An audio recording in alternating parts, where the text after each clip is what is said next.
silent for 9 minutes. With a little more practice on your own time, you eventually could become a statue of yourself.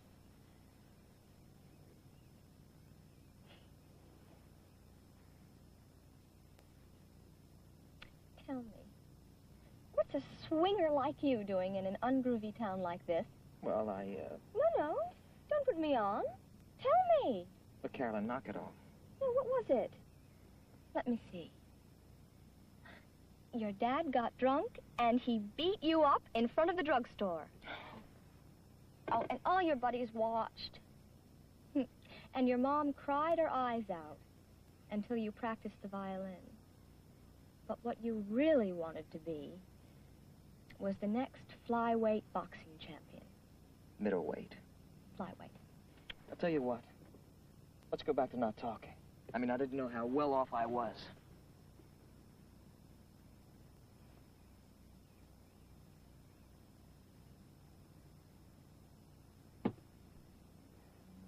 Hey, take it easy. I have rights. Rights? Why should I pack up just because my mother thinks we should take off? Rights. I mean, right. Why can't she understand me? Oh, 100 years from now. Kids my age and even younger have hit the road for things worse than this. Oh, so, hit the road. I didn't divorce my father, she did. Well, that's the way it should be, don't you think? You think this is all one big joke, don't you? No. I forgot about you. You're the one who doesn't want to hear about anyone else's problems. Oh, I don't mind. I know you don't. You haven't heard a word I've said.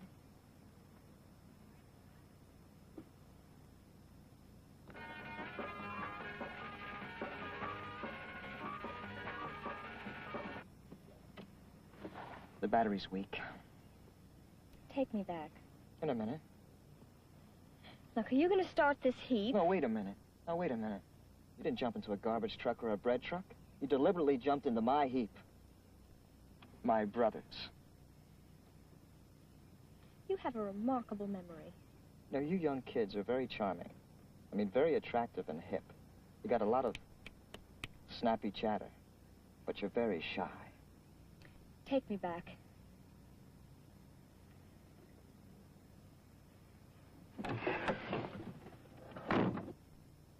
Now, look, wait a minute. Be brave, bold. Say it. Look, are you going to tell me why you're holding this door shut? Look, I know you got a temper, but I just want you to admit why you told your mother that you're not going to New York with her.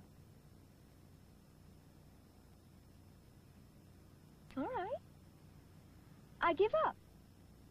What's the reason? The real reason why I told my mother I am staying here instead of going to New York. You're looking at him. What? Admit it. You didn't want to leave because you met me and you flipped. You? Yeah, me. You flipped. Your face is turning red.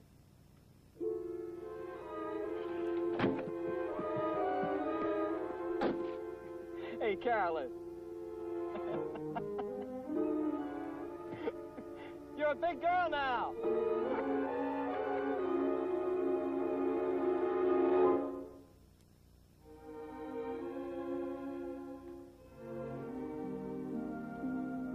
Well, honey, I think that's about it. Oh, boy. Never did get around to replastering that corner of the ceiling, did I? Oh. How did that happen? I remember that. Oh, yes, I remember. Allison let the tub overflow and we had a slight flood. Why was I mad? I was so mad. You know, this is a good house. Well, any house is good when you're living in it, Connie. No, but I mean whoever rents it's going to get a good house. That piece missing out of the mantel. You're always talking about the various ways you were going to repair it. You know, it's very interesting about that piece. I thought of about 17 different ways to repair that. Not to count the many and various ways suggested by our friends. I used to have a doily that covered it completely. Disappeared someplace. You know, whenever we had people over here, I used to find myself deliberately standing in front of it. That marred and scarred and unrepaired mantle was one of the things that made this house really ours, wasn't it?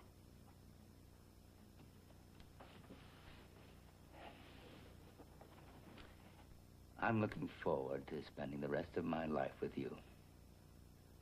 Doesn't make any difference where it is, does it? No. Shouldn't I go get Matthew? Well, I suppose so.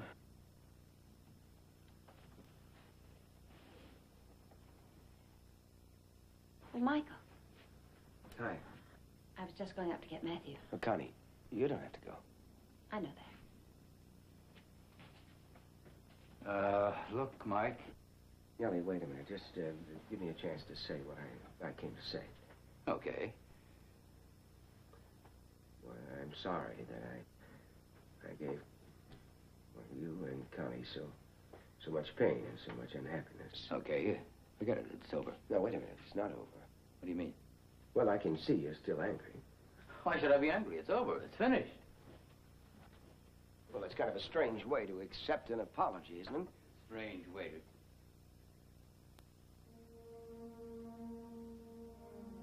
I guess you're right. I am a little angry. I didn't think I would be. It is a strange way to accept an apology. I'm sorry. I don't mean to sound as if I don't appreciate it, Mike. I wish there was something I could say to make you stay. You know something? I wish there was something you could say, too, but there just isn't. Thank you for coming, Mike. I just can't believe you're really leaving. Welcome to the club. Isn't your father about 10 minutes late? Well, he's probably figuring we're still going to change our minds. We're turning the place over to him now, you know. He's going to clean it up for us and rent it or sell it, you know.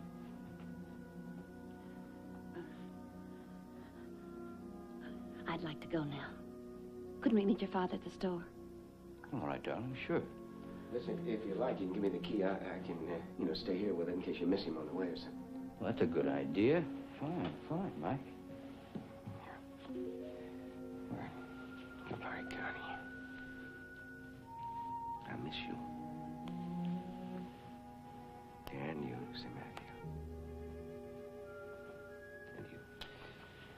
Well, Mike.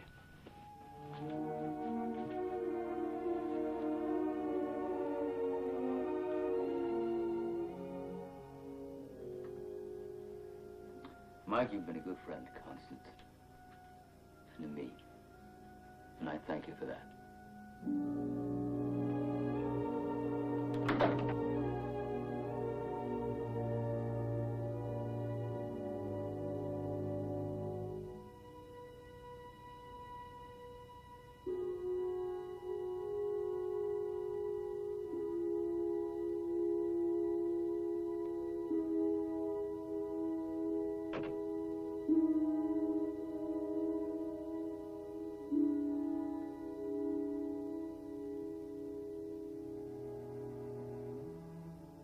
Dad? Dad? You all right? Oh, yes. Yes, I'm fine. I thought you were going to come over to the house. Oh, I didn't feel like it. We left the key with Michael. He's waiting for you at the house. Well, have a good trip. Come on now, Dad. Well, Donna, I said have a good trip. Don't you understand? You mean you're not even going to say goodbye? Son, I'd like to do it this way. Can I be allowed to do it this way? Of course. Take care of yourself. And Matthew?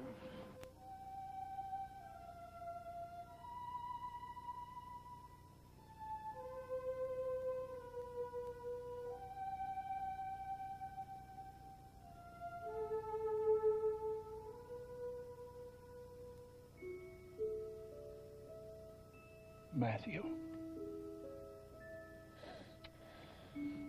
Matthew. God bless you and keep you safe.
Preview from the continuing story of Peyton Place.